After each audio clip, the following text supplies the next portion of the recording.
Je suis noire, je suis blanche, je suis rouge, je suis ocre, foulée, cultivée, respectée, souvent ignorée. Je ne parle aucune langue et toutes à la fois, mais je n'ai pas besoin de cela. Fête, guerre, chasse, prière.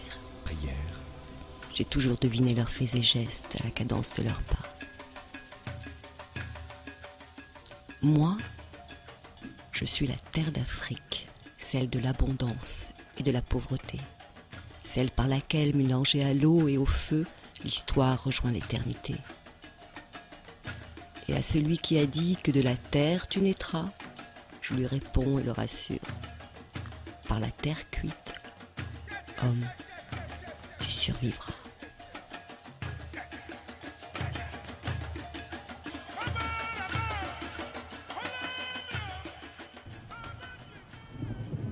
Jaillis par hasard du fin fond des âges, les terres cuites Nok claquent comme un coup de tonnerre dans l'histoire de l'Afrique et de son patrimoine.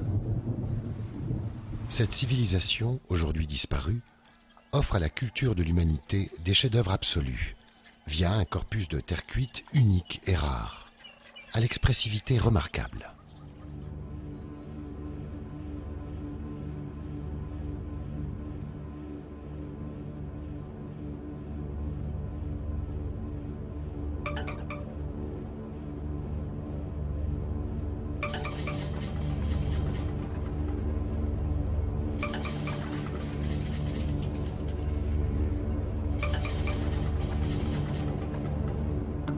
La civilisation Nok apparaît au Nigeria au premier millénaire avant notre ère.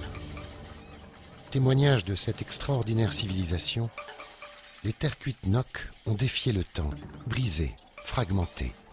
Témoignage saisissant d'humanité et d'éternité. C'est à l'occasion de recherches intensives de gisements de minerais sur le plateau de Jos, au nord du Nigeria, le long de la frontière avec le Niger, que, dans les années 30, la culture du peuple Nok est redécouverte. On remarque, alors que les ouvriers lavent à grande eau les boues et les graviers qui contiennent du minerai de fer, quelques débris de terre cuite. Une première tête de singe est exhumée.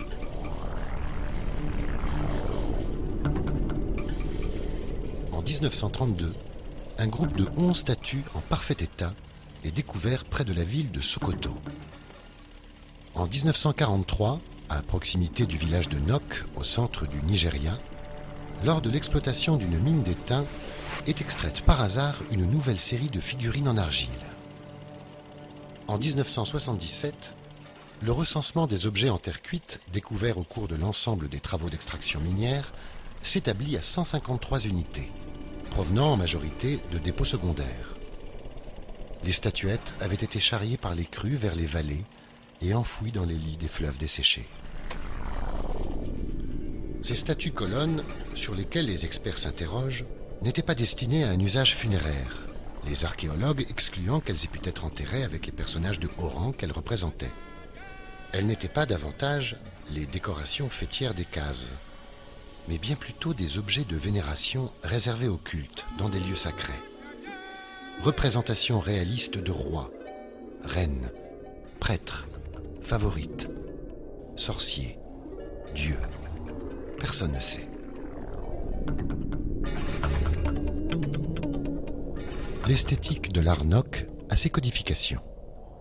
La tête, selon la proportion africaine, représente le tiers ou le quart de la hauteur du corps. Les Grecs et les Romains fixeront la proportion classique au 1/7. L'œil attire d'abord l'attention par son importance. Il forme tantôt un arc de cercle, tantôt un triangle au-dessus duquel le sourcil contrebalance la courbure de la paupière supérieure. L'œil est triangulaire, toujours en creux.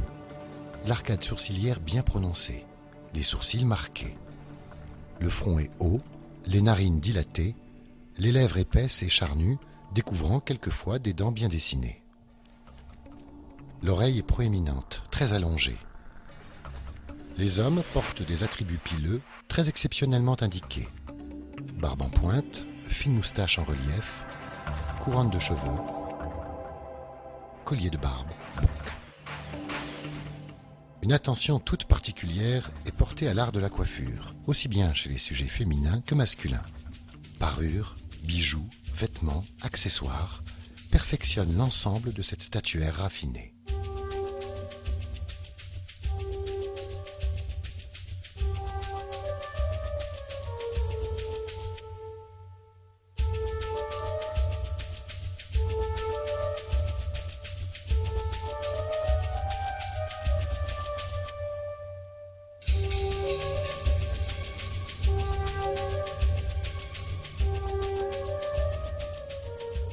Tout comme Koum, le dieu potier, mythe fondateur de la civilisation égyptienne, père des pères et mère des mères, qui, sur son tour de potier, façonnait dans l'argile les dieux, les hommes et les animaux à qui il insufflait la vie, les hommes Nok possédaient le don du feu et l'art de la cuisson.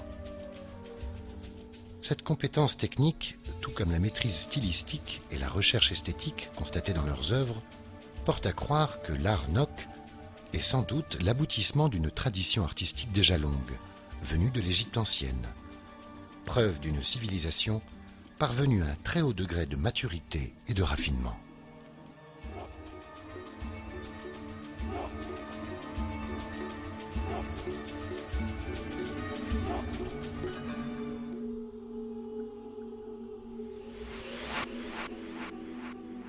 Cette culture, cette civilisation brillante, disparaissent mystérieusement 600 ans après Jésus-Christ.